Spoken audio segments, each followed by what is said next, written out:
seperti di otot ya nak. Jadi polanya sama seperti di otot. Ya, nah saya Bu Iva kenapa sih sering menggunakan kata-kata pola? Iya ya.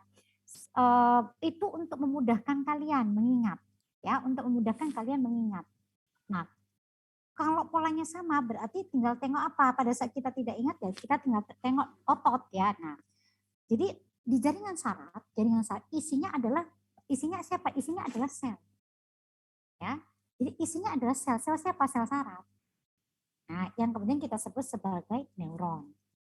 Nah, neuronnya nanti neuronnya itu bisa dibedakan lagi menjadi 2 wilayah. Nah, apa saja itu? Nah, badan sarafnya sendiri, badan saraf ini pusat ya, badan sarafnya sendiri dan tonjolan-tonjolannya atau serabutnya. Membayangkan tonjolan atau serabut itu, bayangkanlah sama seperti pohon yang kemudian pohon itu ada akar-akarnya, ada ranting-rantingnya. Ya, sama seperti itu. Ya. Nah, tonjolan-tonjolan itu kepentingannya untuk apa Bu Iva? Kepentingannya adalah untuk menerima, untuk meneruskan, tapi badan untuk kepentingan proses. Kan ya? Nah, badan untuk kepentingan proses. Nah, di tonjolan itu kita bedakan lagi menjadi 2, ada yang dia bertugas menerima untuk kemudian diberikan ke badan. Nah, ya. Jadi ada tugasnya masing-masing ya, profesional ya, diingat-ingat konsepnya di jaringan itu profesional. Nah, yang seperti itu jadi nerima untuk kemudian diteruskan dia ke badan, maka itu adalah urusannya dendrit. Ya, dia urusannya dendrit.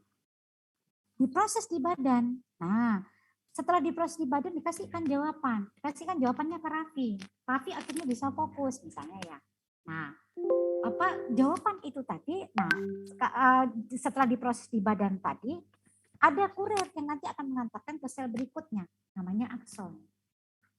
Ya, jadi kalau saya bikin perumpamaan, Raffi adalah neuron yang pertama, kemudian Milta adalah neuron yang kedua, ya. Holis adalah neuron yang ketiga.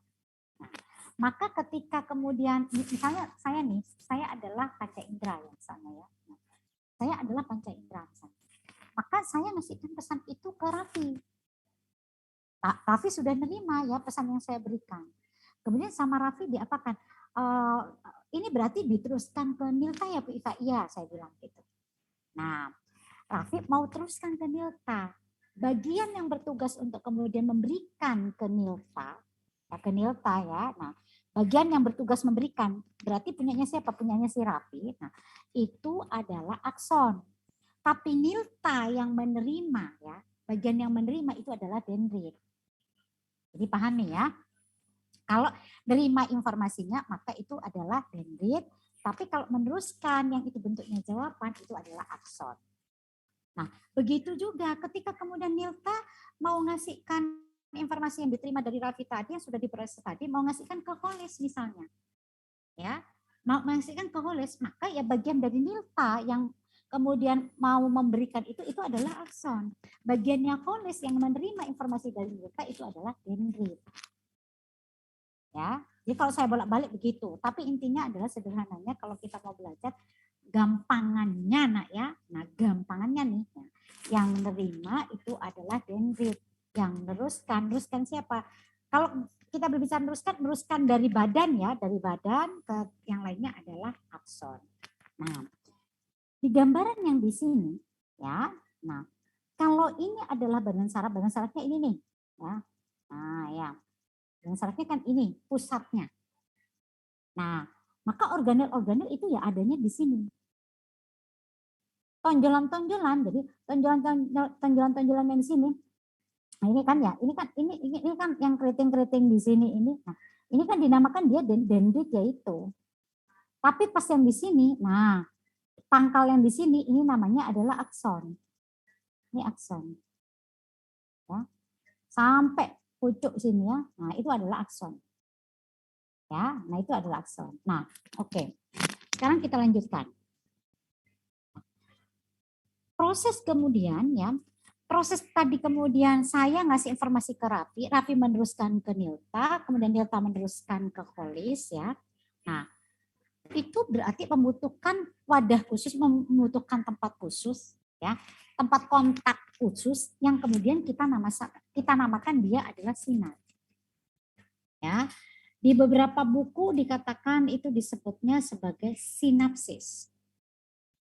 Ya, nah, sinapsis itu apa ya? Sinapsis itu adalah meeting room-nya, kira-kira begitulah ya. Nah, jadi sinapsis itu adalah tempat pertemuan, tempat kontak. Ya, kontak antara neuron satu dengan neuron yang lain. Kontak antara neuron dengan sel target. Kontak antara neuron dengan efektor misalnya. Ya, jadi ada beberapa kontak ya, jadi satu misalnya ketika kemudian saraf atau neuron sensorik itu kan yang ketemu pertama kali dengan panca indera kan sensorik ya. Nah, ketika kemudian tadi Raffi itu adalah neuron pertama kan tadi. Ketika neuron pertama itu bertemu dengan panca indera, yang panca indera itu adalah saya, maka berarti itu sinapsisnya adalah sinapsis antara neuron dengan siapa ya, dengan reseptor. Reseptornya kan panca indera. Paham ya, dengan reseptor. Tapi ketika kemudian Raffi ya, ketika kemudian Raffi harus memberikan informasi kepada Nilta, yang Nilta itu adalah neuron kedua, maka itu berarti sinapsisnya adalah sinapsis kontak antara neuron satu dengan neuron yang lain. Begitupun ketika kemudian Nilta dengan Kholis. Tapi ketika Kholis ya, Kholis misalnya sebagai neuron ketiga mau memberikan kemudian jawaban itu pada Vindi misalnya, mau dikasihkan ke Vindi. Vindi ini adalah efektor. Nah, Vindi itu adalah efektor. Maka berarti sinapsisnya ini adalah sinapsis antara neuron dengan efektor. Ya, efektornya kan bisa saja sel otot ya, sel target gitu ya. Efektor itu sel target ya. Sel yang memberikan efek. Kalau reseptor itu adalah sel penerima informasi dari luar. Ya, paham ya hubungan-hubungan itu. Nanti kalau masih bingung nanti bisa diperjelas nanti di akhir perkuliahan ya. Nah, nanti itu begitu. Jadi itu adalah sinapsis, tempat meetingnya. Meetingnya mesti di situ. Ya. Jadi apa-apa informasinya mau diberikan ya terjadi di situ. Nah, karenanya sinapsis ini menjadi poin penting. Ya. Poin penting untuk kemudian tukar-menukar informasi yang dibawa oleh si sel sarafnya tadi. Ya, yang dibawa oleh sel sarafnya tadi. Nah, menjadi tempat poin penting. Nah, nanti akan saya jelaskan. Kelas kemarin itu keren ya, ada yang bertanya itu, menurut saya pertanyaannya bagus itu. Ya. Nah, ketika kemudian saya menjelaskan sinapsis dan seterusnya. Nah, ingat ya nak, prinsip pekerjaannya saraf itu, ya, saraf itu kan diibaratkan sebagai kabel. Dia butuh arus. Ya, dia butuh arus untuk kemudian kabel ini punya fungsi. Agar kemudian kabel ini berfungsi, dia butuh arus sekali lagi. Nah, selain butuh arus berarti butuh apa? Dia butuh media penghantar. Ya, dia butuh media penghantar. Dua hal ini penting. Ya, agar apa? Agar fungsinya si kabel ini jalan. Konduktivitas, iritabilitas jalan. Nah, dia membutuhkan dua hal ini. Nah, media penghantar itu, media pentransmisi itu, ya. Nah, jadi sinapsis berdasarkan media penghantarnya, pentransmisinya, maka kita akan kenal ada sinapsis listrik, kemudian ada sinapsis kimia. Ya. Jadi kalau sinapsis kimia berarti dilewatkan di apa? Ya bahan-bahan kimia, molekul-molekul. Saya masih belum paham nih Bu Iva ya. Maksudnya sinapsis pentransmisinya itu yang kayak apa sih? Ya sama seperti begini lah ya. Kita punya tangan nih. Tangan kita ini kalau basah bahkan berarti ada airnya. Kemudian kita megang kabel, maka nanti setrum itu jadi terasa, kita akan kesetrum. Berarti apa? Berarti ya si air itu tadi yang ada di tangan kita itu tadi, dia menjadi penyebab untuk kemudian kita kesetrum. Jadi syaratnya untuk bisa kesetrum kan mesti ada penyebabnya, mesti ada agennya, mesti ada wasilahnya. Nah, wasilahnya itu bisa hanya listrik, bisa juga kimia, tapi bisa kombinasi antara keduanya. Ya. Bisa kombinasi antara keduanya. Jadi kalau kita kembali lagi ke ceritanya ODGJ orang dengan gangguan jiwa ya. Jadi apakah kemudian dia tidak memiliki apa saraf ya sudah saya sampaikan ya. Mereka punya saraf. Hanya problemnya di mana? Jangan-jangan media pentransmisinya enggak ada. Ya. Media pentransmisinya enggak ada, peristiwanya ada ya. Jadi peristiwanya itu apa sih? Berarti kan informasinya, sinyal informasi yang mau diteruskan ya. Nah, itu ada. Ditangkap oleh panca indera. Pertanyaannya, ketika ditangkap oleh panca indera, diterima enggak sama sensorik? Ya, kalau diterima, ya maka akan berproses. Tapi kalau nggak diterima, akhirnya ya seperti itu. Jadi jangan heran, ada orang ODGJ kok dia nggak punya sakit ya, nggak ada ceritanya ODGJ itu sakit diabetes ya, sakit hipertensi dan sebagainya, nggak ada kan? Mereka makan apa aja kok, ya makan apa aja kan di tempat-tempat sampah jadi korek-korek, tapi kok nggak sakit? Ya. Karena sarafnya disfungsi. Ya, sarafnya disfungsi. Tapi mereka hidup lebih baik, iya hidup. Ya, buktinya ada kok ya. Nah, berarti apa? Metabolisme jalan kan? Metabolisme jalan. Tapi untuk ngontrol ya, ngontrol metabolismenya yang enggak ada. Ya, sehingga kebacanya oleh tubuh apa? Kebacanya oleh tubuh normal. Kebacanya oleh tubuh normal tapi enggak bisa melakukan action yang berupa tindakan. Tindakan perilaku itu loh. Enggak ada. Ya hanya sebatas untuk kepentingan mengatur metabolisme tubuhnya aja. Ya. Orang ODGJ itu begitu. Nah, oke. Sekarang kita kembali ya. Kita kembali ke media pentransmisi. Ini menarik ya. Jadi benar-benar sangat menarik ya kalau untuk kemudian kita pelajari. Ingat ya, mesti ada arus, ada media pentransmisinya. Nah, sinapsis itu isinya itu gitu lah ya. Sinapsis itu isinya itu. Ketika kemudian ada arus di situ, ada media pentransmisinya, maka informasi itu nanti mudah. Dari Raffi bisa diteruskan ke Nilta itu gampang. Tapi ya, kalau kemudian ternyata ya, di Raffi ya, Raffi ini nih, di Raffi sudah diproses. Kemudian di dalam sinaps itu ternyata tidak ditemukan. Arus tidak ada ya. Kemudian tadi media pentransmisinya juga tidak ada. Yang tadi saya katakan pada kasusnya ODGJ kan bisa jadi begitu. Ya dia tidak akan bisa diteruskan. Nggak ada yang ngangkut. Ya, nggak ada yang ngangkut. Nanti saya ceritakan lagi ya terkait pertanyaannya anak kemarin ya, anak kelas yang kemarin. Yang tadi saya katakan keren. Ya, biar kemudian kalian paham. Nah, jadi mutlak ya dibutuhkan media pentransmisi itu. Nah, media pentransmisi itu, ya, media pentransmisi itu itulah yang kemudian kita sebut sebagai neurotransmitter. Ya, neurotransmitter. Jadi selama ini kalau kenal kata-kata neurotransmitter itu adalah media penghantar. Media penghantarnya siapa? Media penghantar atau pentransmisif sinyal-sinyal informasi-informasi yang mesti diteruskan oleh jaringan saraf kita, oleh saraf kita. Nah, dia bisa apa Bu Iva? Bisa dari golongannya hormon. Selama ini sih yang disiapkan oleh tubuh kita itu kan dari golongannya hormon. Ya, apakah cuma obat-obatan tertentu maka dia bisa menjadi neurotransmitter. Ya, beberapa dokter itu ketika kemudian memberikan resep secara umum untuk kemudian penyakit-penyakit yang dia membutuhkan penanganan yang tidak biasa, ya, itu rata-rata adalah yang menjadi targetnya adalah saraf. Ya, karena dianggap itu yang paling cepat, paling memungkinkan, paling gampang. Jadi ditembaknya siapa? Ditembaknya adalah bosnya.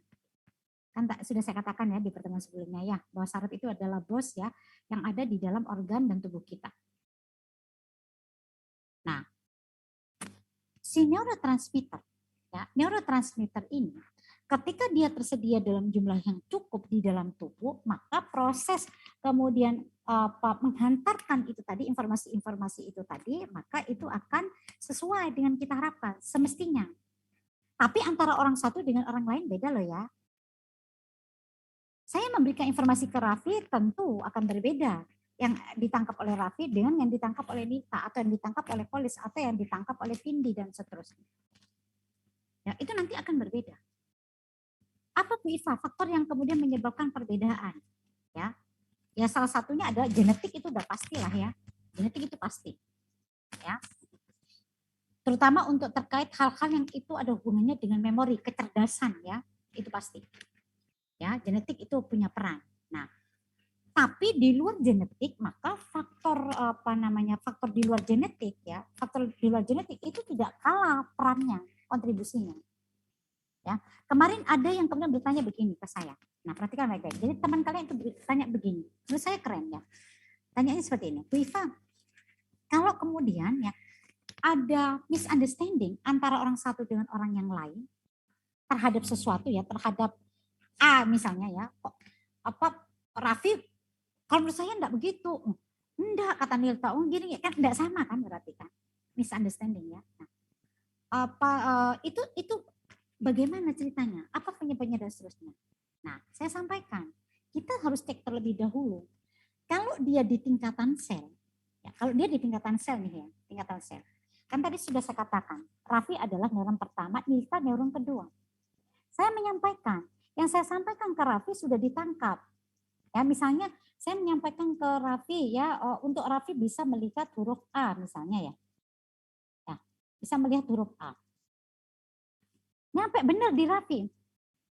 Tapi ketika kemudian A ini kemudian sampai di Nilta, Nilta melihatnya bukan, informasinya bukan A, tapi menjadi A terbalik misalnya. Jadi seperti ini. Nah, ini kan berarti misunderstanding kan? Misunderstanding itu berarti apa? Ketidaksinkronan. Ketidaksinkronan ya, sebagai ketidaksinkronan yang kemudian menyebabkan perubahan persepsi, perubahan daya sudut pandang yang berbeda. Kalau itu terjadi pada tingkatan sel, kok bisa seperti itu? Apakah itu ada hubungannya dengan sinapsisnya dan lain sebagainya? Bisa jadi. Ya, kan tadi sudah saya sampaikan ya, sinapsis itu kan isinya arus sama kemudian media pentransmisi. Itu isinya sinapsis. Ya. Nah, kalau kemudian ternyata arusnya itu tidak cukup. Kalau tidak cukup nanti ya akan terjadi ketidaklancaran dalam pengiriman informasi nanti otomatis. Media pentransmisinya tidak cukup, neurotransmitternya tidak cukup, maka berarti ya menjadi tidak lancar. Ya, menjadi tidak lancar. Nah, itu yang terjadi pada misunderstanding dalam tingkatan sel per sel saya katakan. Ya. Yang itu ternyata faktornya juga kan dipengaruhi macam-macam. Tapi ketika kemudian itu terjadinya di dalam organisme, ya misalnya ya, nah misalnya antara Raffi dengan Nilta bukan lagi sebagai sel ya ini, sebagai orang, sebagai person. Sebagai person ya. Nah, Raffi memandangnya bahwa kalau saya sih Bu Iva ya, nah saya nggak perlu belajar ya, nggak perlu belajar ya, pokoknya ini aja ya. Atau misalnya begini, saya belajarnya cukup menjelang ujian saja, tapi kalau kata Nita nggak bisa. Ya, nggak bisa, mesti ini ya, mesti paling nggak seminggu sebelumnya mesti belajar. Kalau enggak nanti begini-begini, itu kan persepsi yang berbeda. Nah, itu yang persepsi yang berbeda. Kenapa dihasilkan persepsi yang berbeda? Ya, persepsi yang berbeda. Ya karena informasi yang ditangkap, ditangkap, jawaban yang kemudian diberikan, proses yang diberikan itu berbeda antara dua orang yang ada di sini. Kok bisa berbeda? Dipengaruhi oleh apa? Macam-macam. Termasuk dipengaruhi ya faktor luar ya, saya mengatakan faktor luar, bukan faktor genetik sekali lagi. Nah, faktor luar berarti apa? Ya pemahamannya Raffi, pemahamannya Nilta tentang konsep tentang persiapan untuk belajar ya. Kalau itu topiknya adalah persiapan untuk belajar. Ya, menurut Nilta kenapa mesti seminggu sebelumnya? Ya karena butuh proses, nggak bisa orang itu belajar sekejap aja. Tapi kalau Raffi, enggak apa-apa sekejap, yang penting asalkan bisa masuk. Ya.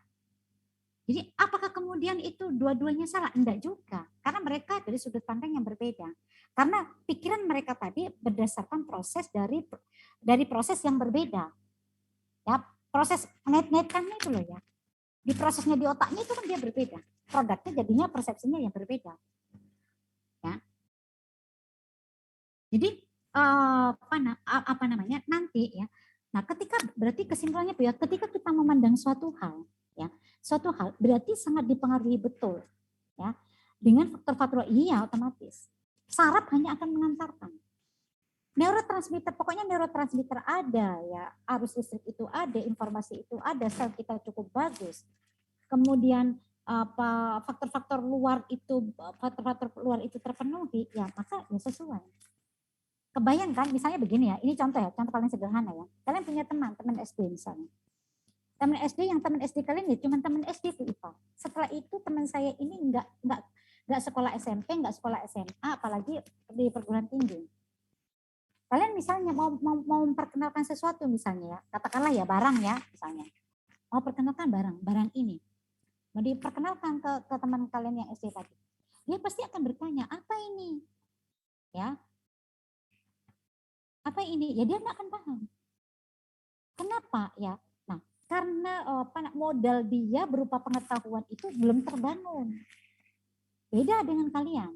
Atau contoh sederhana, teman kalian SD itu tadi ya, karena dia misalnya dia tempatnya tinggalnya di daerah Bu Iva, jauh dari akses informasi jauh lah pokoknya. Tiba-tiba kalian bilang, ayo kita reunian.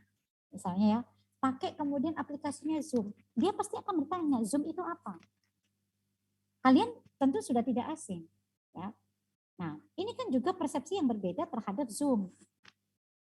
Kenapa kalian kemudian jadi ingat? Karena kalian sudah terbiasa dengan itu, artinya pengetahuannya sudah dibangun.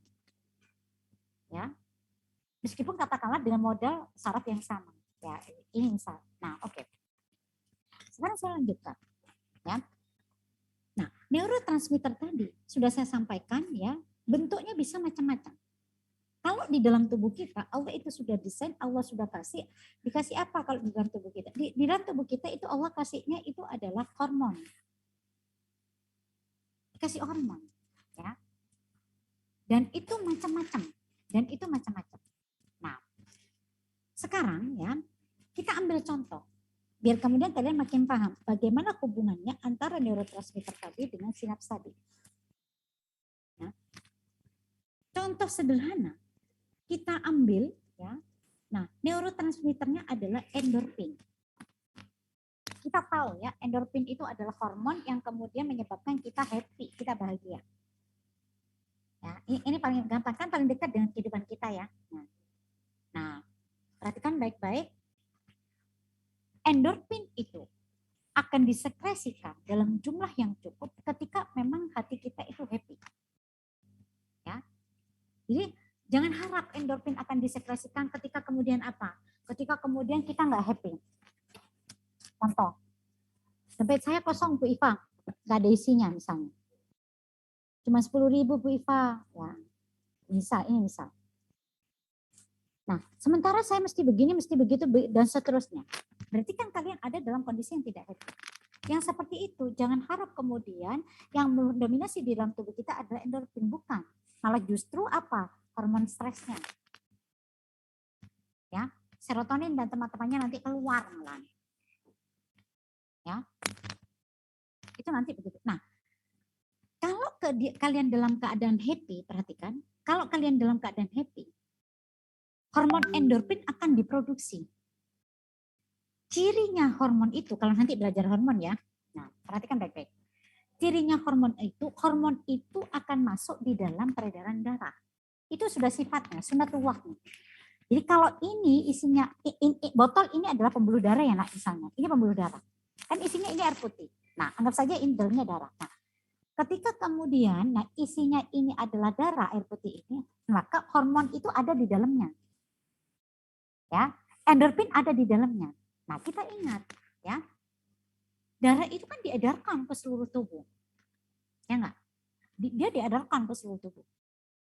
Berarti Bu Iva kalau dia diedarkan ke seluruh tubuh ya, maka dia berarti punya potensi untuk kemudian ya nempel ya atau nempel atau nempatin di organ-organ target yang kemudian dilalui dia. Iya. Yang penting ada reseptornya. Yang penting ada penerimanya. Ketika kemudian misalnya Raffi katakanlah ketemu dengan salah satu temannya di sini, udah lama Bu Iva, pandemi 2 tahun nggak ketemu Bu Iva. Nah misalnya ya, misalnya begitu Raffi ya misalnya. Nggak ketemu sama siapa katakanlah ya, sama pokoknya sama teman-temannya yang ada di sini.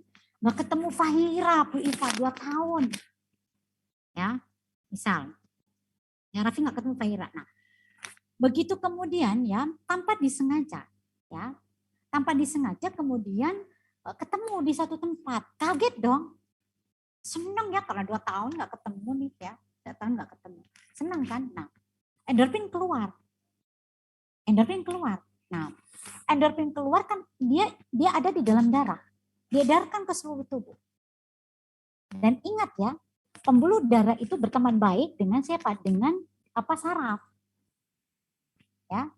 Di mana ada pembuluh darah, di mana ada saraf adalah pasti pembuluh darah. Pembuluh darah itu kan modelnya ngintil dia, ngikut siapapun. Ya karena memang tugasnya dia begitu. Tugasnya dia kan membawa nutrisi dia. Membawa bahan logistik kita. Ya, si pembuluh darah itu. Ya, logistik kita siapa? Darah kan, yang di dalamnya ada zat-zat yang kita butuhkan. Nah, beredar di seluruh tubuh si endorfinnya ya. Nah, terus kemudian kan ikut saraf otomatis kan ada di mana-mana. Nah, ketika kemudian dia sampai di organ yang bernama jantung, jantungnya Raffi nih, ya, jantungnya Raffi yang ketemu dengan Fahira tadi. Ya. Nah, apa yang terjadi? Ya, maka si endorfin tadi di jantungnya Raffi ada reseptornya, ada reseptor untuk kemudian menerima si endorfin. Otomatis kan keterima. Nah, ya. Dibumbuin sama si saraf ya, diberikan perintah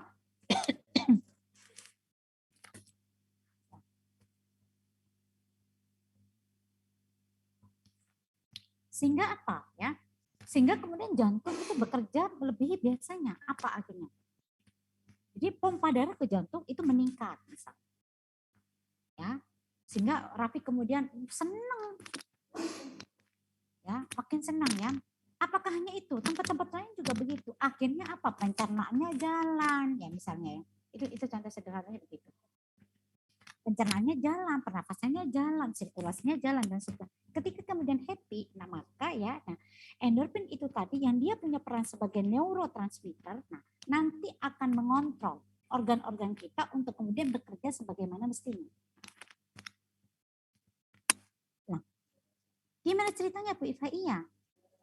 Ketika endorfin itu masuk, ya, ada penerimanya, ada reseptornya ya di jantung tadi, ya di jantung tadi. Ya, maka akan menyebabkan informasi berupa kedatangan Fahira itu bisa diterima di situ, diteruskan nanti, itu begitu. Nah, bisa kalian bayangkan, ketika kemudian kita happy berarti, nah semua tubuh kita otomatis nanti apa? Akan terkontrol untuk bekerja apa? Untuk bekerja sebagaimana mestinya. Ketika kita happy begitu, ya, nggak boleh misalnya tiba-tiba ada mau virus mau masuk, COVID mau masuk, ditolak, nggak akan berani masuk. Kenapa? Karena sistemnya sudah bagus. Ini sistemnya dalam kondisi happy dan lain sebagainya. Ya, jadi oleh Allah itu senjata pertahanan kita. Bahkan dikatakan ya endorfin itu kan analgesik ya, anti nyeri dan lain sebagainya. Tapi dia di dalam pekerjaan saraf dia adalah neurotransmitter. Ya, yang menjadi media pentransmisi. Jadi ketika masuk ke jantung, maka dia menjadi media pentransmisi untuk kemudian meneruskan informasi itu ke jantung. Jantung nanti otomatis karena pekerjaan jantung itu kan dia tadi ya pompa darah dan seterusnya kan ngalir. Nah, sehingga informasi yang baik tadi dibawa ke seluruh tubuh, mampir di paru-paru dibawa, kasih tahu paru-paru. Mampir di ini kasih tahu informasinya ini. Instruksinya yang baik-baik. Nah, sekarang bayangkan kalau itu adalah sebaliknya. Ya, kita dalam keadaan stres, apa yang terjadi? Yang terjadi adalah bukan endorfin. Ya, yang disekresikan. Malah sebaliknya, ya hormon stresnya. Ya, hormon stresnya yang kemudian membersamai si saraf tadi. Efeknya apa? Efeknya bukan perintah untuk menjalankan fungsi organnya sebagaimana mestinya, tapi malah sebaliknya. Ya, nah, kita lihat ya nanti akan dilengkapi dengan neurotransmitter yang lain. Nah, contoh ya. Contohnya adalah, kita ambil contoh yang lain adalah asetylkolin. Ya. Asetylkolin ini juga adalah neurotransmitter. Dia nanti akan mempengaruhi memori, mempengaruhi mood dan lain sebagainya, mempengaruhi ritme tidur dan lain sebagainya. Jadi kalau asetilkolin kita ada dalam jumlah yang cukup, berarti neurotransmitter ada dong. Neurotransmitter ada, berarti media untuk mentransmisikannya berarti ada. Berarti kalau ada informasi bisa diteruskan. Tapi tidak semua informasi akan diproses oleh neurotransmitter yang bernama asetilkolin. Hanya informasi-informasi ini loh, nak, memori, ngatur mood. Jadi apakah Nilta kemudian hari ini menjadi moodnya bagus atau tidak? Nah, pertanyaannya adalah neurotransmitter untuk asetilkolinnya cukup apa enggak? Ya. Perempuan itu kan naik turun ya, terutama adalah pada saat menjelang menstruasi. Sering kan kita kalau menjelang menstruasi tiba-tiba nggak mood, ya, atau ketika kemudian kita stres ya, jadi nggak mood jadinya, ya. Tadinya sudah rajin ya, misalnya ya, kalau Nilta misalnya sama Pindi misalnya, udah rajin mengerjakan tugas, tapi kata teman-teman yang kelompok lain, sudah nggak usah dikerjakan, dosennya nggak ada, nggak masuk, akhirnya kan turun moodnya. Ya, kan bisa saja seperti itu. Ya. Nah, yang ngatur begitu-begitu itu, yang mentransmisikan seperti itu adalah menjadi tanggung jawabnya asetilkolin gitu. Ya. Karena dia memang khusus ngatur mood tadi. Nah, apa namanya ya? Itu hubungannya dengan apa mood. Nah, untuk ritme tidur juga sama ya seperti itu. Asetilkolinnya cukup atau enggak. Ya. Nah, kalau cukup maka otomatis proses-proses tadi yang saya sampaikan itu nanti akan jalan.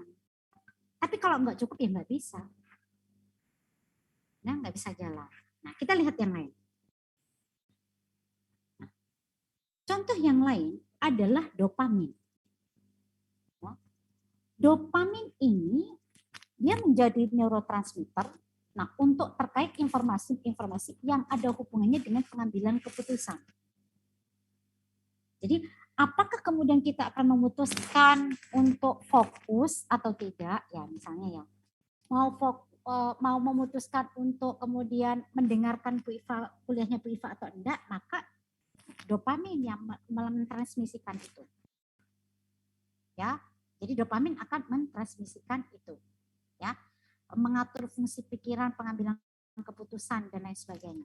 Nah ya, makanya kadang-kadang ya kalau kalian kemudian sering membaca ya, yang cowok-cowok mungkin kan biasanya cowok-cowok kan senang ya pemerhati olahraga, biasanya cowok-cowok kan begitu. Nah, para atlet tertentu ketika kemudian ada event-event tertentu seperti olimpiade dan sebagainya, itu kadang-kadang ada beberapa kalau yang misalnya nakal dan seterusnya ya, dia sudah stresnya tinggi, suntik dopamin misalnya.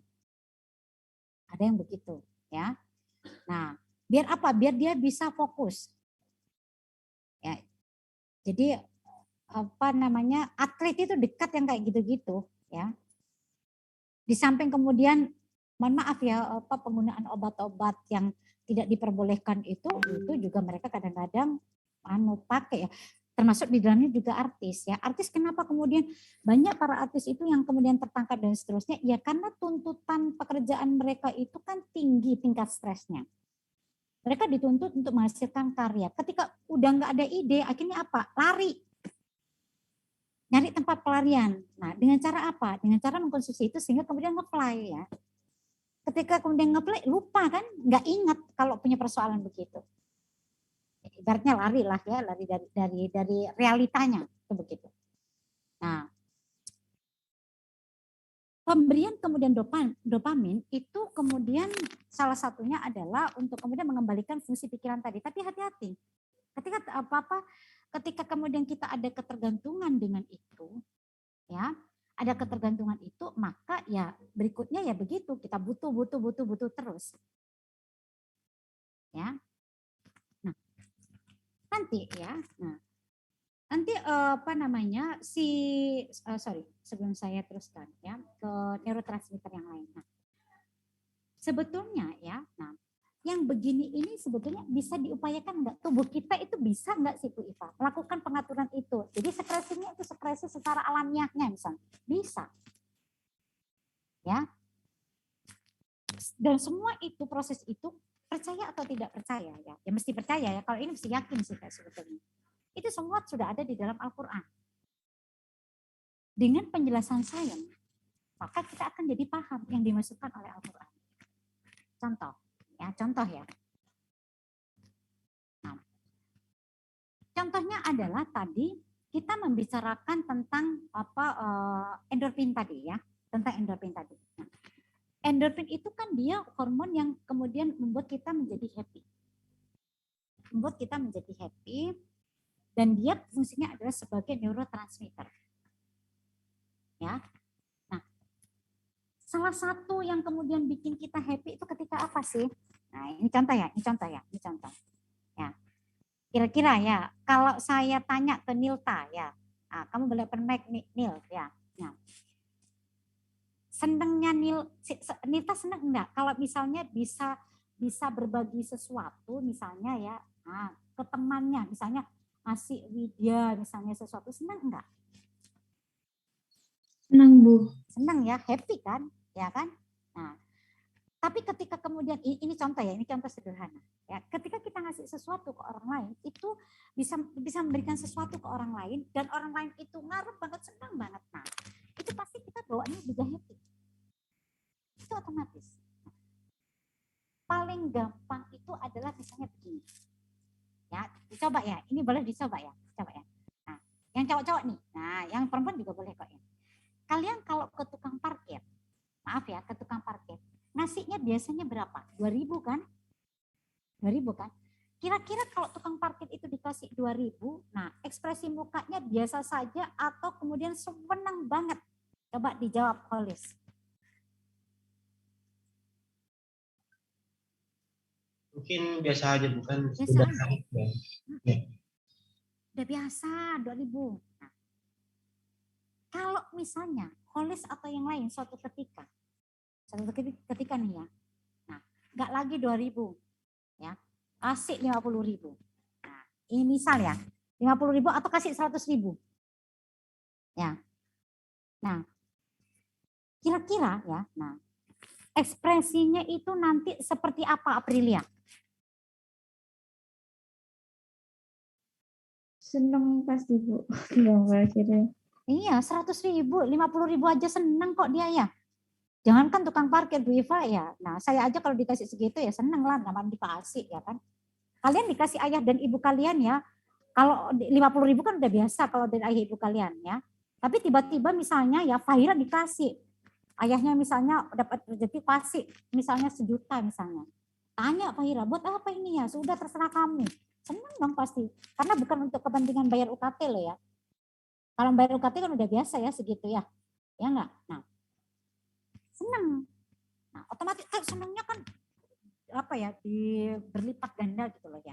Nah, jadi ketika kemudian dia seneng, happy, kemudian ya otomatis kan dia nanti doa ini itu dan sebagainya. Jadi jangan heran yang begitu itu kan, yang ekstrim seperti itu kan bahasanya itu tinggi kan. Kalau kita sedekah, nah ketika kita tahu bahwa ya kalau saya memberikan 50.000 itu bikin happy, maka pasti ya bikin happy kan, bikin happy.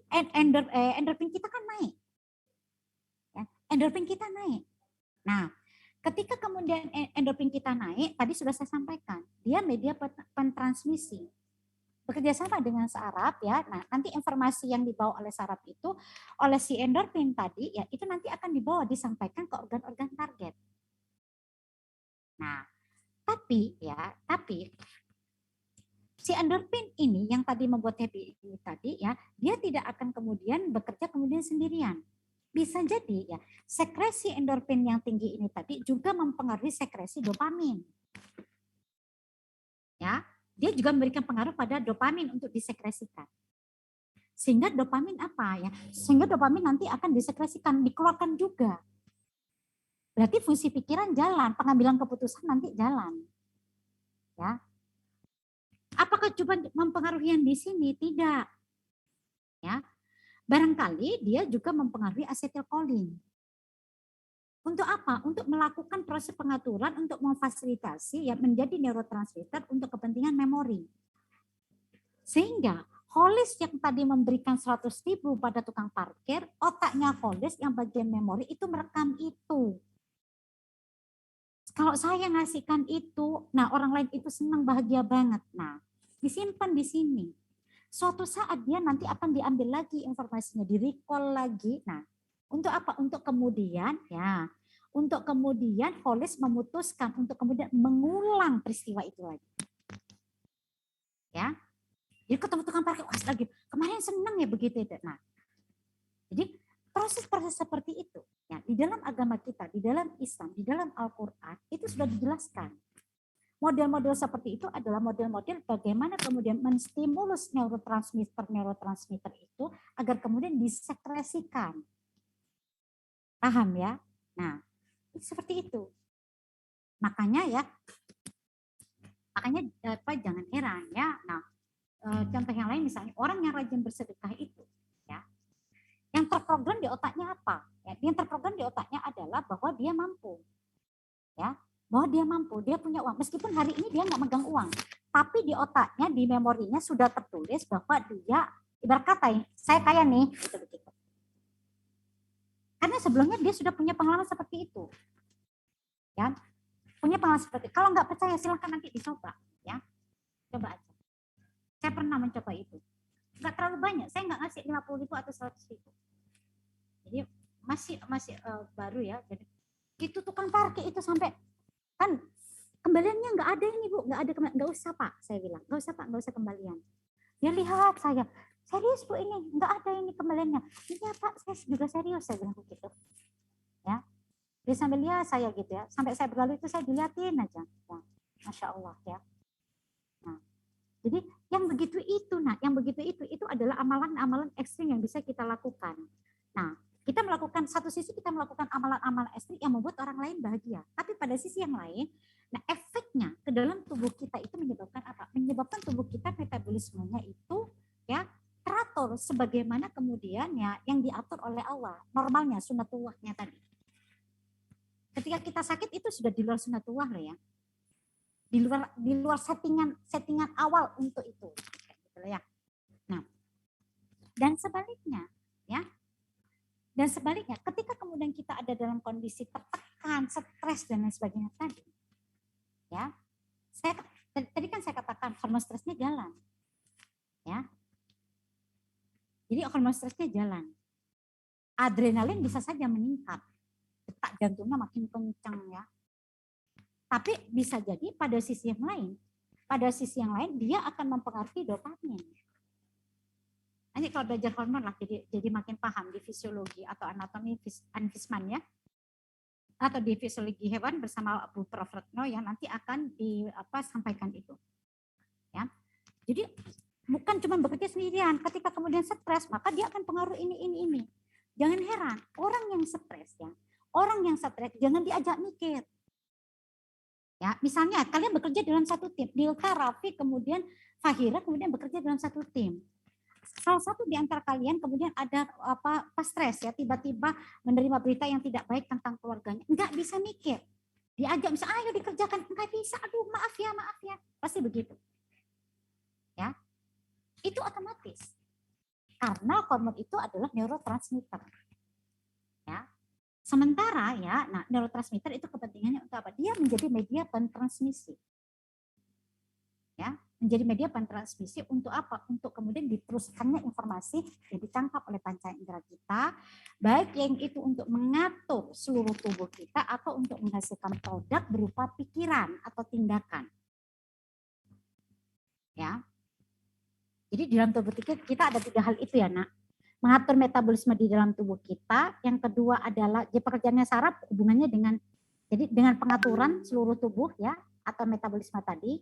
Yang kedua adalah terkait untuk bisa menghasilkan produk. Produknya apa? Produk berupa pikiran, ya, memori, ya, dan yang lain adalah berupa tindakan. Ya, otomatis itu nggak terkontrol. Nah, yang lain adalah pernah tidak kalian begini? Contoh yang lain, no? Contoh sederhana. Nah, kalau kalian perhatikan, ketika kemudian di desa kalian ya, misalnya kalian tinggalnya adalah di desa. Tiba-tiba ada kecelakaan. Orang desa itu kan baik ya. Nah, orang desa itu kan baik. Ada kecelakaan, kemudian yang orangnya kemudian sampai kemudian ada di sisi jalan misalnya. Apa yang dilakukan oleh orang-orang desa? Langkah pertolongan pertama yang dilakukan apa? Diambilkan air putih. Ya, suruh minum. apa ya? Untuk menetralisir agar dia paling tidak menjadi tenang kembali. Kok bisa begitu? Ya, agar jadi ingat ya, tubuh kita itu kan pada intinya itu kan dia tersusun atas komponen air ya, sampai 80%-an kan komponen air itu. Nah, dan komponen air itu perhatikan, komponen air itu juga ada di dalam darah tadi. Nah, ketika yang bersangkutan itu dikasih air minum, nah otomatis kan akan merubah viskositas yang ada pada darah, kentalan pada darah itu berubah. Ya, itu akan lebih merilekskan ya beberapa kelenjar penghasil hormon termasuk hormon anti stresnya. Ya. Jadi kalau kita membicarakan hormon kan ada epinefrin atau adrenalin itu kan ada temannya. Temannya itu siapa? Noradrenalin kan. Ya. Lawannya itu begitu. Jadi kalau adrenalin itu meningkatkan detak jantung, kemudian kalau yang satunya kan menurunkan ya detak jantungnya. Dia bekerjanya ya lihat sikonnya kan seperti itu. Ya, sehingga kemudian yang bersangkutan akan jauh lebih tenang. Ya. Lagi-lagi ini targetnya adalah neurotransmitter. Ya, jadi modelnya adalah begitu itu. Oke. Sekarang ya, kita sudah ceritakan neurotransmitter tadi, yang bentuknya macam-macam tadi, dan itu bisa dilatih. Agama kita sudah melatihkan. Kalau kita ingin meningkatkan kemudian bagaimana kita bisa happy, maka kita tinggal mengulang tindakan-tindakan yang membuat kita happy. Agama kita sudah mencontohkan, memberi itu bikin kita happy. Nginget Allah, wiritan, zikir, itu bisa menyebabkan kita tenang. Kalau kita tenang apa efeknya? Tadi sama, endorfin ya naik. Jadi saya sering kalau ada teman-teman konsultasi itu bertanya, kok saya bawanya nggak tenang ya, kok saya gelisah. Sederhana. Terapinya sederhana yang apa Ibu Ipa? Wiritan aja deh, istighfar, saya bilang begitu. Karena saya sendiri begitu, ketika kok saya gelisah ya, kalau anak-anak perempuan ya, kalian yang perempuan-perempuan mendekati menstruasi kan mood kita kan nggak bagus, mood kita kan nggak bagus kan, kadang kita gelisah kan, ya. Coba perhatikan yang perempuan-perempuan nih, ya. Ketika kita menstruasi, ya, nah itu kan kita tidak bisa sholat. Kita tidak bisa sholat. Nah, kadang-kadang karena kita tidak bisa sholat, persepsi kita adalah apa? Kita nggak sholat, berarti kita nggak bisa wiritan dan seterusnya. Intinya nggak ada amalan terkait hablum minallah yang kita lakukan. Ya, zikrullahnya itu nggak ada misalnya. Nah, apa yang terjadi? Kita gelisah. Pengen marah aja, mood kita nggak bagus akhirnya. Ya nggak? Padahal ketika kemudian kita menstruasi kan wiritan tetap nggak apa-apa ya. Boleh kita. Nah, ya.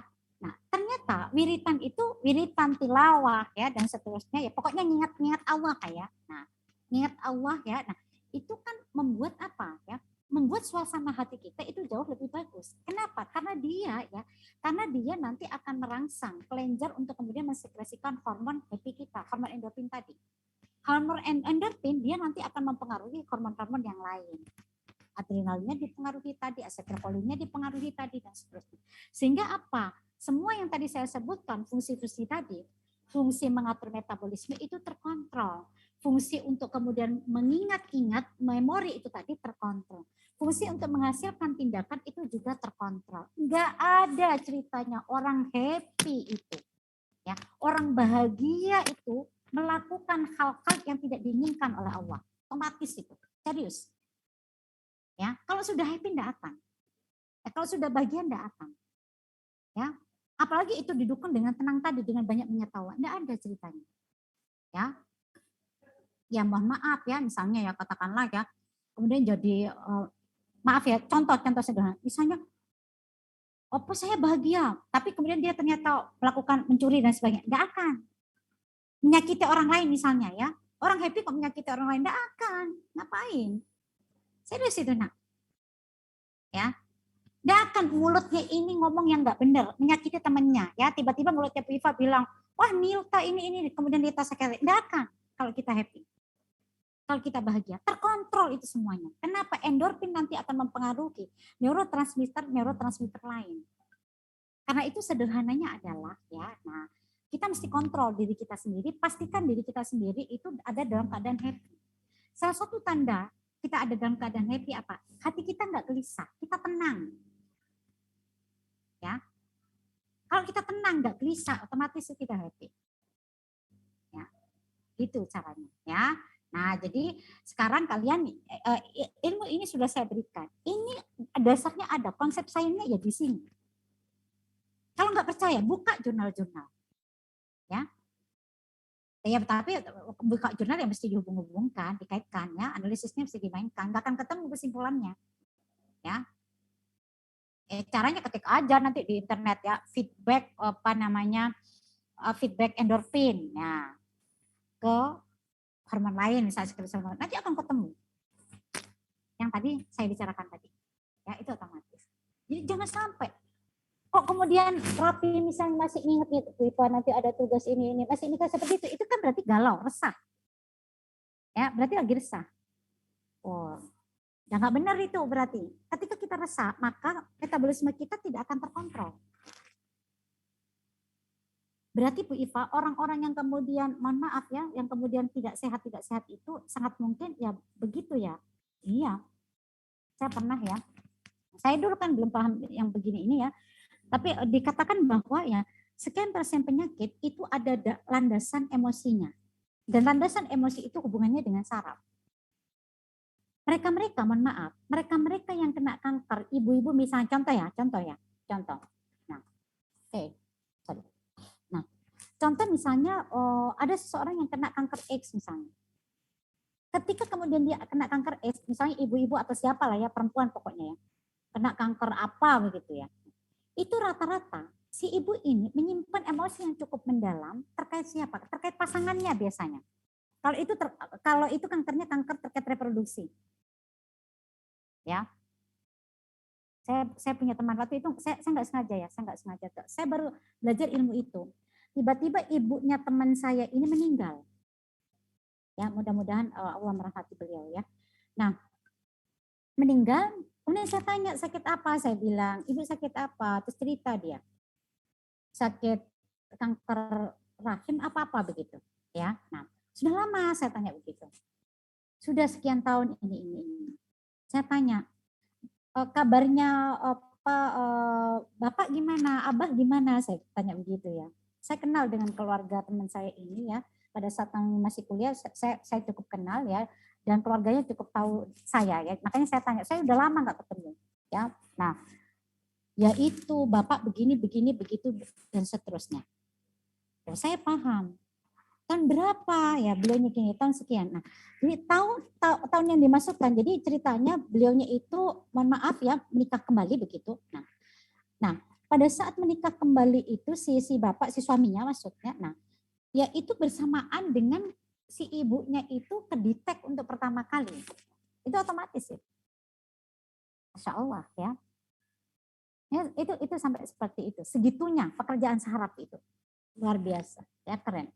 Nah, jadi karenanya nak ya, ini nih ya. Nah, mudah-mudahan saya nggak tahu ya, kok tiba-tiba ngomongnya kesini ya. Kemarin saya juga menjelaskan saraf, tapi apa yang saya jelaskan di kelas kemarin dengan yang kelas kalian sekarang ini ya, poin-poin pentingnya sama ya, tapi saya menjelaskannya lain lah ya. Nah, barangkali. Nah, jadi kalau kita ingin metabolisme tubuh kita tetap terkontrol, nah tetap terkontrol, kemudian hidup kita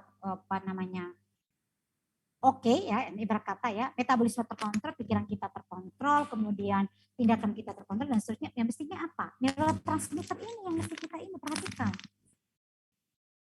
Dan kita tahu tanpa adanya neurotransmitter, maka informasi tidak akan bisa diteruskan. Karena memang dia media penghantarnya. Sementara neurotransmitter sendiri sekresinya itu sangat dipengaruhi oleh faktor-faktor apa? Faktor-faktor luar yang kemudian itu sampai di kita. Ya. Tadi saya katakan ketika begini akan menyebabkan begini, tapi tenang, Allah itu Ar-Rahman Ar-Rahim. Ya. Karena Ar-Rahman Ar-Rahim kasih sayangnya Allah itu besar. Nah, satu sisi kalau kamu keluar dari posisi ini, kamu nanti akan begini, kata Allah begitu. Ya. Di mana? Di dalam Al-Quran. Nanti dicek. Nah, tapi pada sisi yang lain, karena Allah sekali lagi kasih sayang tinggi, dikasih clue-nya. Kalau kamu tidak ingin seperti itu, maka begini. Kalau ingin terkontrol, endorfinnya mesti dibangun. Caranya kemudian merangsang endorfin, hormon happy kita itu agar kemudian naik, mesti apa? Cari. Allah sudah katakan, banyak-banyak ingat aku, kamu nanti tenang. Banyak-banyak memberi ke orang, banyak-banyak bantuin orang lain. Itu pasti kamu bikin happy, sederhana ya. Jadi saya ulang sekali lagi ya, banyak-banyak ingat Allah, banyak-banyak kemudian ngasih, giving, banyak-banyak kemudian membantu orang lain, memuliakan orang lain. Kalau kalian di rumah, muliakan orang tua kalian. Ya, mau ngapain? Ayo saya bantu. Ma, mau apa? Tak bantu yang ini ya. Dan seterusnya, dan seterusnya. Kasih clue begitu. Kalau sudah seperti 3 hal ini, kita fokus pada 3 hal ini saja, maka sistem metabolisme di dalam tubuh kita terkontrol. Nggak ada ceritanya, serius itu. Makanya saya sekarang lagi intens-intensnya belajar bagaimana kemudian untuk bisa tenang. Mohon maaf ya, contoh paling sederhana, ini paling sederhana ya. Nah, perhatikan, orang-orang yang mohon maaf sekali lagi ya, punya amanah kemana-mana. Amanah itu utang ya. Tapi bahasanya kalau yang positif, kan kita sudah belajar syarat ya. Nah, misalnya ya, pengen punya mobil, beli mobilnya kredit misalnya. Mohon maaf ya, mobilnya kredit, belum mampu tapi dimampu-mampukan. Hanya untuk mengikuti gaya hidup. Akhirnya apa? Punya tanggungan, kreditnya itu sekian. Setiap bulan apa yang terjadi? Setiap bulan yang terjadi adalah harus kemudian membayar tagihan-tagihan itu. Sehingga, nah kesimpulannya apa? Stres. Ketika stres berarti yang bekerja siapa? Hormon stresnya. Hormon stresnya bekerja, endorfinnya ngapain? Endorfinnya turun. Ya, hormon itu feedback loh ya. Satu sisi dia akan memacu, pada sisi yang lain kadang dia akan menyebabkan penurunan atau sebaliknya. Ya. Jadi endorfinnya turun, stresnya naik. Kalau stresnya naik, nah sementara dia dibawa oleh darah, dia ketemu dengan saraf, menjadi neurotransmitternya saraf, bekerja pada sinapsisnya, maka yang terjadi adalah dia saraf akan memberikan perintah sesuai ya. Nah, sesuai sahabat karibnya tadi untuk memberikan perintah apa? Jantungnya dedekan ya. Mempengaruhi epinefrin meningkat. Deg-degan aja ya. Ada orang datang, oh jangan-jangan dia mau nagih, jangan-jangan dia mau nagih. Begitu bawaannya, curiga aja bawaannya. Asal ya. Jadi begitu ya, agama kita luar biasa, sudah ada semuanya ya. Nah, yang kalian pelajari di sini adalah konsep sainsnya. Itu yang kalian pelajari ya. Nah, kemudian kalian paham yang saya maksudkan. Baik. Nah, sinaps-sinaps tadi bagaimana caranya bekerja kemudian untuk meneruskan, maka ya kita tinggal pahami ya, tinggal pahami membran-membran yang terlibat di dalam. Jadi neurotransmitter tadi itu ya, nah bekerjanya pada membran ya. Nah, contohnya begini. Kalau saya kembalikan ke sini, nah ke di awal.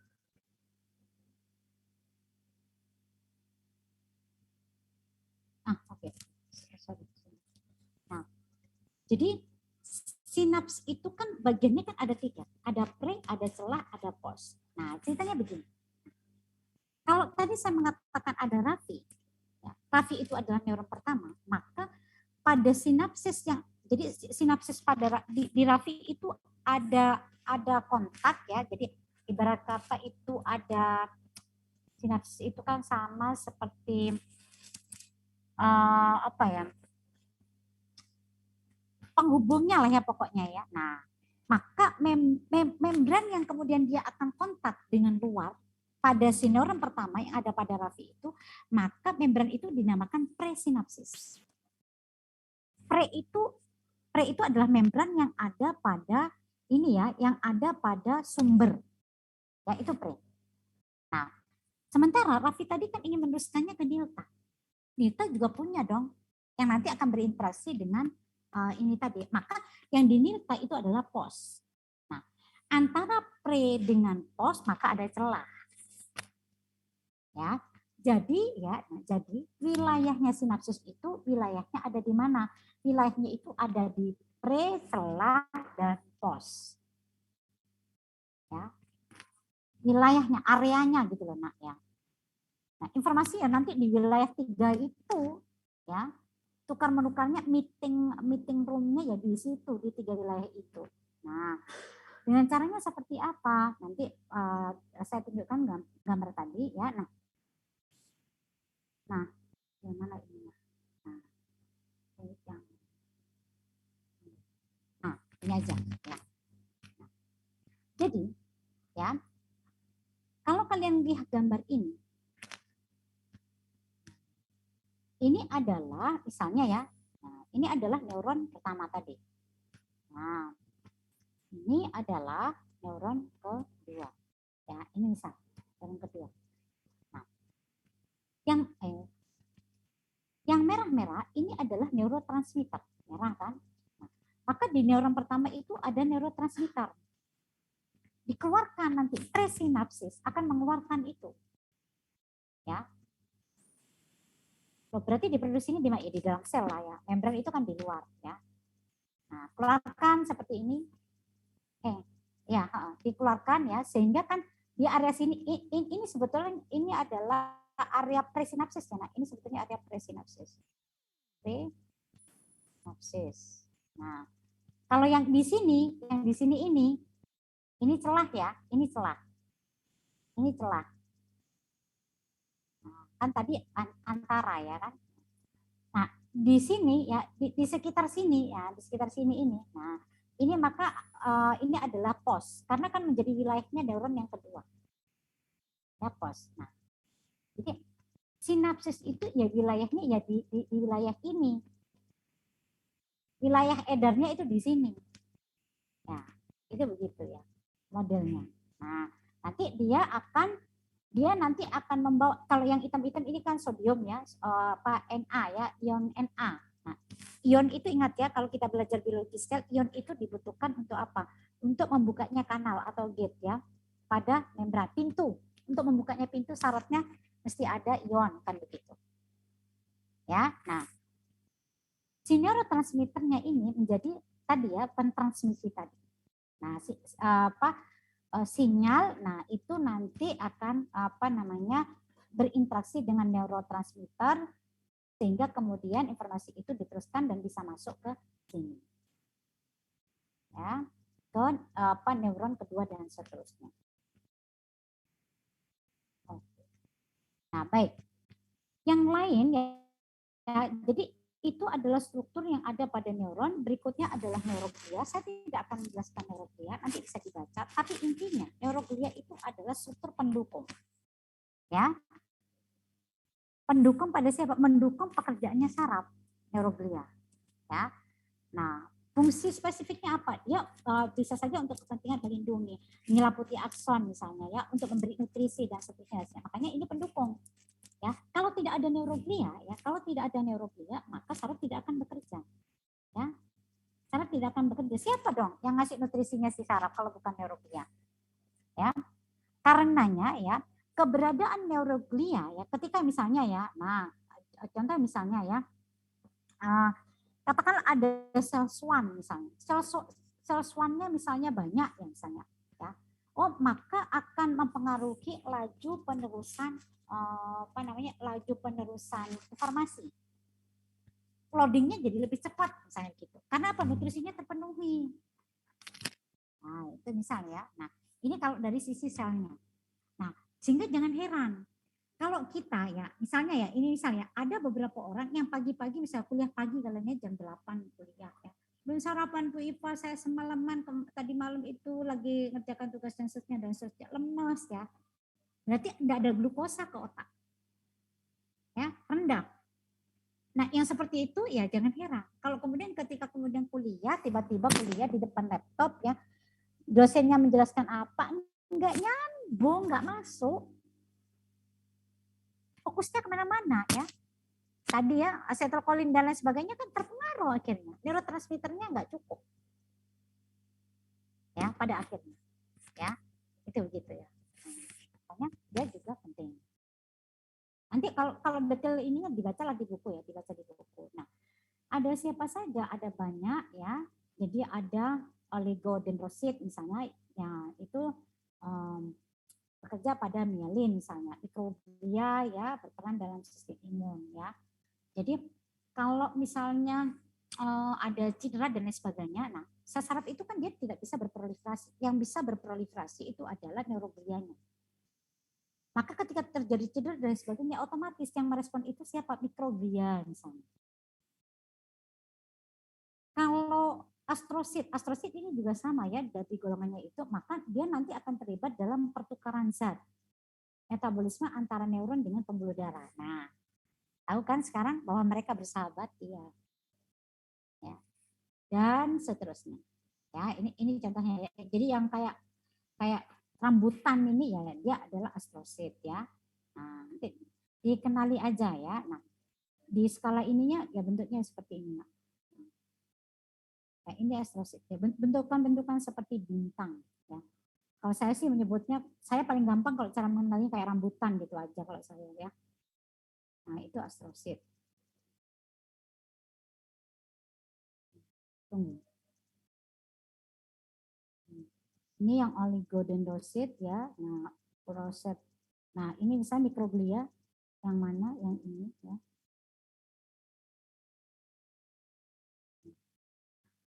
Mikroglia nanti bisa dicek ya, dicek di atasnya. Nah, ini terkait regenerasinya ya, nak. Sebelum saya akhiri, saya mesti sampaikan ini dulu ya. Nah, terkait regenerasi. Tadi sudah saya katakan bahwa neuron itu ketika rusak, dia tidak dapat diganti, ya sudah rusak. Karena itu agama kita itu betul-betul kemudian meminta kita jauhi hal-hal yang menyebabkan kemudian rusaknya neuron kamu. Kenapa orang tidak boleh minum khamar? Ya kan? Kenapa? Kita pahamnya kan gini kan. Karena khamar itu, ya kan? Jadi minum minuman keras itu merugikan kita. Nah, merugikannya kenapa ya? Karena bikin nggak fokus dan seterusnya dan seterusnya. Tapi alasan sisi lainnya adalah sebetulnya menyebabkan apa? Neuronnya rusak. Ya. Itu akibat yang paling fatal. Neuronnya rusak dan seterusnya. Saya dulu kan nggak paham ya. Saya dulu gini. Bentuk ketidakpahaman saya itu begini. Nah, saya pernah ya suatu ketika itu bapak saya waktu itu pernah opnam. Ya, saya cerita sedikit. Pernah opnam lama ya. Nah, terus beliaunya satu kamar dengan orang yang OD. OD itu overdosis ya. Overdosis. Oh, Masya Allah ya. Jadi dikasih obat apapun, diinjesikan obat apapun, itu nolak begitu. Dia teriak-teriak dan seterusnya ya. Nah, itu sampai segitunya. Nah, sekarang saya jadi ngeh ya, ternyata mereka-mereka yang overdosis itu ya bukan hanya sarafnya menjadi ininya menjadi targetnya, kemudian dia nggak fokus, nggak terkontrol ya dan sebagainya. Tapi darah itu viskositasnya bisa naik, bisa kental ya. Nah, sering kan kita mendengar bahwa obatnya nggak bisa masuk ya. Bukan nggak bisa masuk sebetulnya, masuknya masuk, tapi kemudian nggak bisa nyampur dengan darahnya gitu loh ya. Ya, itu jadi begitu ya, karena kalau ibarat kita belajar larutan ya, muatannya beda. Ya. Satunya ibarat kata, satunya air, satunya itu minyak, kan nggak nyatu gitu. Itu sampai itu segitunya, Masya Allah ya. Jadi kembali lagi, kenapa orang minum homer itu dilarang di dalam agama kita ya? Ya karena alkoholnya itu ya bukan hanya karena terkait memabukkan saja, enggak ya. Memabukkan itu efeknya loh ya, efeknya kemudian jadi mabuk kan begitu. Tapi sebetulnya merusak diri sendiri dengan cara apa merusaknya ya? Ya sel sarafnya jadi seperti itu, akhirnya nggak kerja ya. Nah, nggak fokus, nggak terkontrol dan lain sebagainya. Ujung-ujungnya begitu. Nah, ketika kemudian terjadi cedera ya, nah kalau neuronnya tidak bisa berproliferasi, yang berproliferasi berarti siapa? Neuroglianya. Kalau terjadi cedera apa ya? Yang terjadi serabut saraf akan hancur. Jadi proses tadi kan dia akan hancur, mengalami kromatolisis dan lain sebagainya. Nah, kalau itu terjadi di bagian perifer, ya akson nanti membengkak, nilainya juga hancur dan seterusnya. Ya, karena itu maka ya jaga baik-baik. Al-Quran sudah menyatakan ke kita, jaga hal-hal yang jangan sampai membuat kemudian neuron itu disfungsi, kemudian bukan cuma disfungsi saja ya, tapi malah menyebabkan kerusakan, kematian sel dan lain sebagainya. Mesti dijaga. Hindari perbuatan-perbuatan seperti itu. Nah, kita sebagai orang biologi paham dasar sainsnya, ya itu dasar sains yang kita pahami itu gunakan untuk menguatkan pemahaman kita akan kebenaran Al-Quran. Jadi kenapa sih Allah kok kemudian melarang begini? Oh ternyata salah satu alasannya adalah ini. Begitu. Nah, kalau kita sudah terbebas dari hal seperti itu, nah lainnya apa ya? Kita bisa syiar ke orang lain bisa syiar dengan cara seperti itu dari konsep keilmuan kita. Ya. Nah, mungkin itu yang bisa saya sampaikan ya. Pertemuan berikutnya saya akan masuk ke yang ini ya. Nah, saya akan masuk ke ini ya, ke sistem yang di sini. Tapi mungkin tidak bisa saya jelaskan sekarang karena nanggung.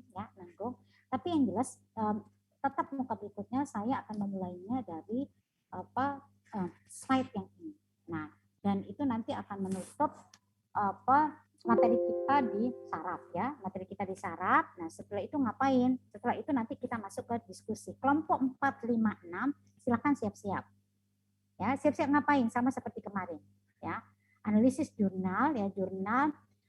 Kalau yang sebelumnya kan saya sudah bagi ya, yang otot jantung ini otot polos ini, terus ini ya. Nah, kalau yang 4, 5, 6 saya tidak bagi secara spesifik ini yang ini. Tapi yang jelas adalah nanti mungkin bisa dikondisikan begini. Ada yang memang belajar tentang saraf pusat misalnya ya, tentang otak. Ada yang nanti jadi ada yang mengambil jurnal tentang otak, ada yang mengambil jurnal nanti tentang sumsum misalnya, ada yang mengambil nanti tentang saraf perifer misalnya. Gitu ya, kan ada 3 kan ya. Nah, nanti perkara topik detailnya apa terserah. Yang penting topik besarnya itu. Ya, paham ya? Nah, itu kemudian kita diskusi di situ. Nah, nanti setelah itu saya akan tambahkan ada materi tambahan ya untuk di hubungan antara otot dengan saraf. Baru nanti saya bawa ke sistem. Apakah sistem kulit dan seterusnya.